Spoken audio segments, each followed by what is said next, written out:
Okay, let's understand the store procedure with input parameters in practice. This is our select query that we will use to extract the product details from the database.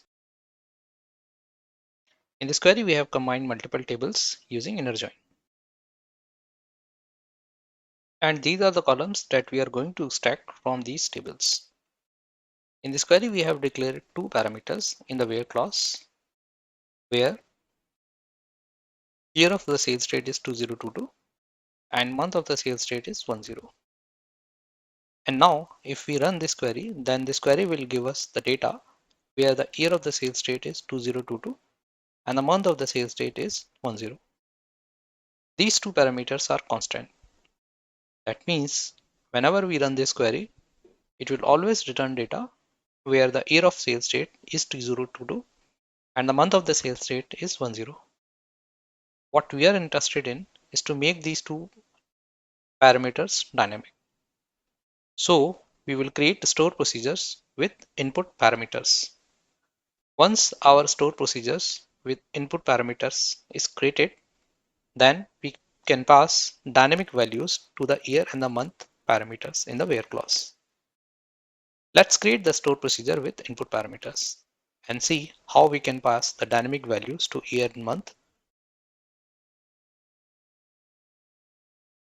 Okay, write create procedure and the procedure name.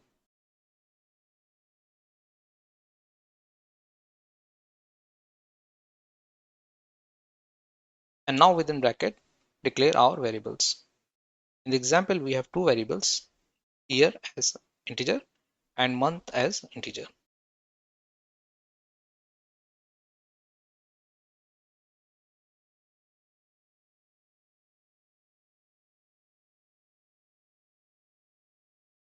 If the variable name is text, then the data type should be varchar.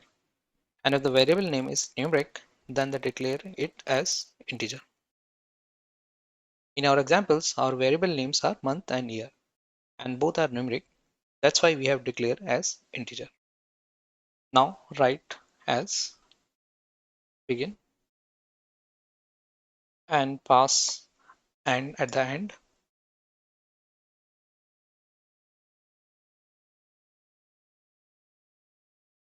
Now we can see that we have declared two variables in our store procedure.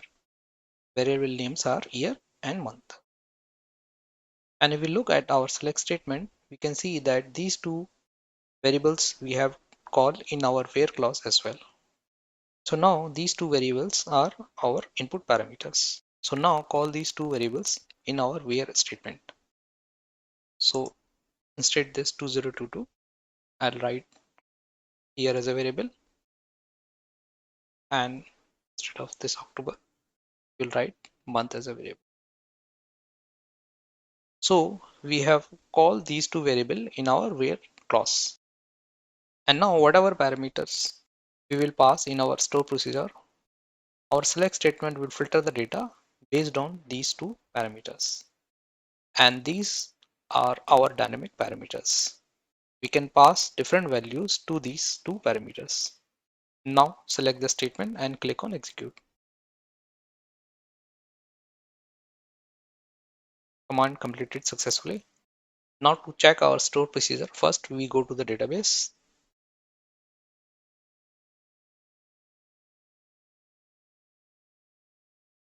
And within database, we will go to the programmability. Click on this plus sign. Now click on programmability. Then click on this plus sign for store procedure. And we can see that we have successfully created our store procedure. Now click on this plus sign. Click on parameter. And we can see that we have defined two parameters, year and month. And now let's see how we can execute this store procedure with input parameters. In order to execute the store procedure, write execute and procedure, then procedure name.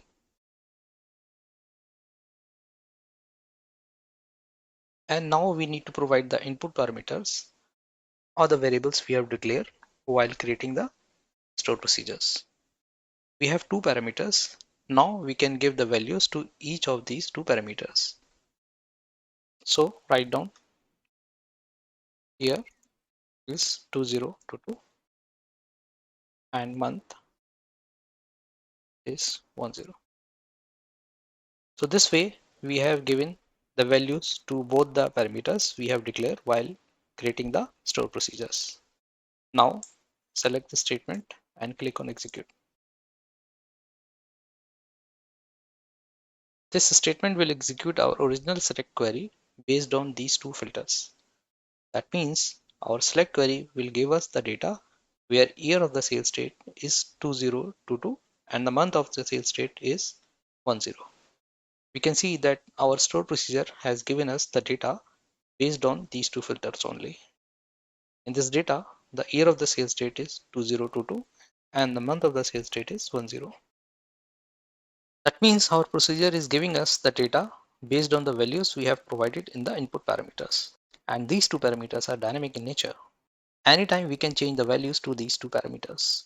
For example, if you want to extract the data where the year of the sales date is 2021, but the month is 11, then we will simply change the values to the month parameters and the year parameters.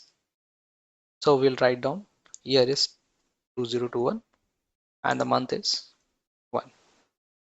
Rest my statement will be same. Only the filter value to these two parameters will be changed. And now if I select this statement and click on execute, now we can see that we have the same columns, but only the filter value is changed. And now we are getting the data where the year of the sales date is 2021 and the month of the sales date is 11. So this is how we can see that how easily we can give dynamic values to the input parameters to the stored procedure we have just created.